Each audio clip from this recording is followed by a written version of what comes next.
What's up everybody, Crapgamer here with Crapgamer Reviews, back with another video. Thank you guys for taking time out to check it out. It's always greatly appreciated. I'm the one and only Crapgamer, the king of all game-related media, the most compelling game-related YouTuber, and you damn well know it, the albino rhino, the pony leg breaker extraordinaire, and much, much more. Go ahead and give me a thumbing and or liking because that's how I get down. It's getting close to E3. I hope you guys are all excited and have all that stuff going on. It's going to be in a very exciting time for everybody. The interesting part to what's going on now is Sony has confirmed the existence of PlayStation 4 Neo, the worst kept secret in the history of secrets. And this is, of course, this is Sony, so you have to remember that this is the company that let everybody's password be taken because they stored it in plain text files. So we know for a fact that Sony's not the best at keeping secret. Their stuff leaks all the time. So they come out and said, okay, PlayStation 4 Neo is real. We're just not going to show it at E3. I believe that they weren't ever going to show this at E3. A lot of people, conspiracy theorists, believe that they are waiting to see what Microsoft does. To me, I think that they just didn't want to show it because if you showed up on that stage, everybody sees it. You announce it's real. Yes, certain hardcore people will know about it, but it's not, you know, as same as the casuals and everybody seeing this thing at E3. And I feel like Sony would have a hard time explaining the need for this or the existence of it, or to placate the people that have just a standard PS4 that maybe will feel slighted or what have you. But even with that being said, this opens up the floor for Microsoft to come in and actually dominate, because there's not going to be a PlayStation Neo shown off. PlayStation is actually just going to show a lot of stuff that's years and years away, and PlayStation VR, that's going to be their focus. You look at Nintendo, no NX, so basically the new hardware might just be the Slim coming from Microsoft, and that could actually dominate. Imagine this, Microsoft comes out and says, okay, here's our Slim. Supposedly this thing is like much better to look at than the Xbox One, which is very box-like. Not very attractive as far as a gaming console goes.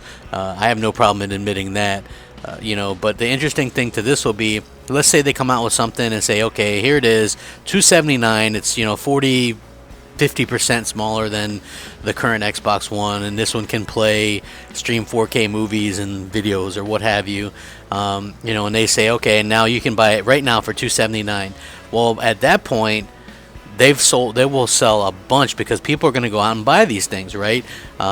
You know, one of the main things that people had a problem with was the design of the Xbox One. It was very bulky and things like this.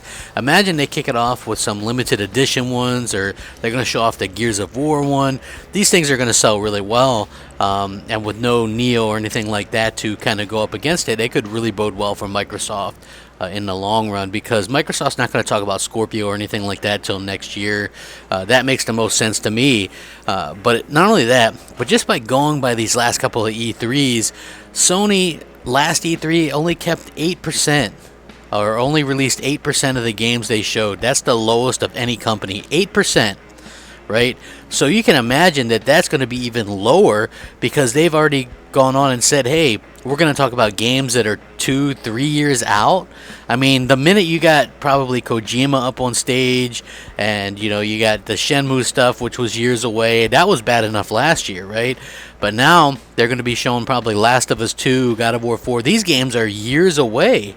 You know, these aren't going to come out anytime soon. So you have that coming out as a big issue. So people might start to realize Sony's ploy of showing people what they want to see versus actually delivering what people want. So those are two completely, totally different things, and Sony hasn't really mastered the art of that yet. You know, I bought a PS4 for Uncharted 4, and I was hoping to get Horizon Zero Dawn this year. That's not going to happen. You know, you have to not only show stuff that's going to come in the future, but you have to show stuff that's going to come in the near future. You know what I mean? And you have to do a good job of explaining yourself and things like this. So it'll be interesting to see what happens. But E3 could easily just go to Microsoft in a big way if this Slim turns out to be real. We don't know what it is. Is it more powerful? Like I said, there's that leak with the 449 SKU with 2 terabytes. Who knows? But it's heating up. Make sure you guys stay tuned for all the streams. I'm doing the after E3 streams on my channel, so you're going to want to check that out. We're going to have the BGST crew here. So make sure you guys check it out. Rack 'em up. Thanks for watching. Crapgamer out.